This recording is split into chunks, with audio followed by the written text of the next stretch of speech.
Hello everyone and welcome back. Today I share how to make bread at home. We Nigerians call this kind of bread agege bread. So let's begin. So to begin, I'm going to proof the yeast. Yeast loves sugar, so I'm going to add some sugar to this and some warm water. Not very hot water, warm.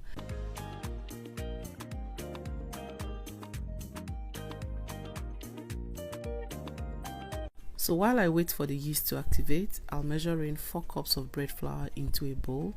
You can also use all-purpose flour to do this.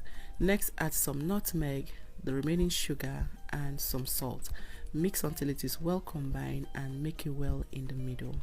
So at this point, I go back to check on our yeast mixture and you can see it is well activated. Now look at all that foamy thing that comes to the top. If you don't see this, then the yeast is not good. You may have to throw it out and get another yeast.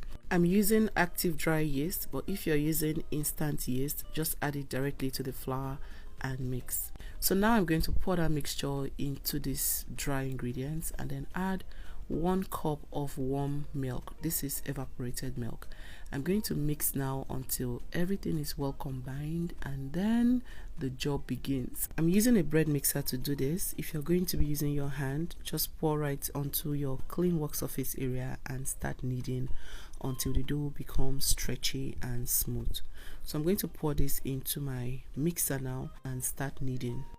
Today's hug is for Grace Philip, watching from Nigeria. I'm glad you love the recipes. Please let me know where you're watching from so I can send you a hug in my next video.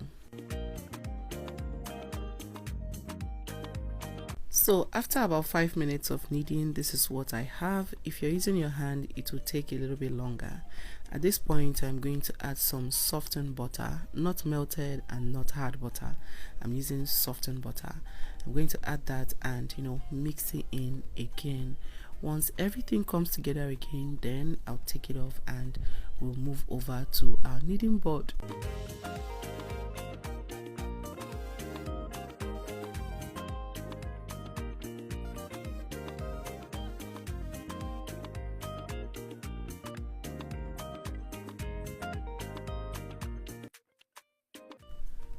So just before I transfer the dough on my work surface, I like to grease that area a little bit with some oil.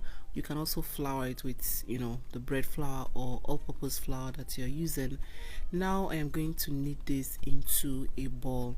Now if you're kneading with your hand, this is ready when you knead and then it bounces right back. Then you have developed enough gluten which we need for this bread. You see, you press it down, it bounces right back.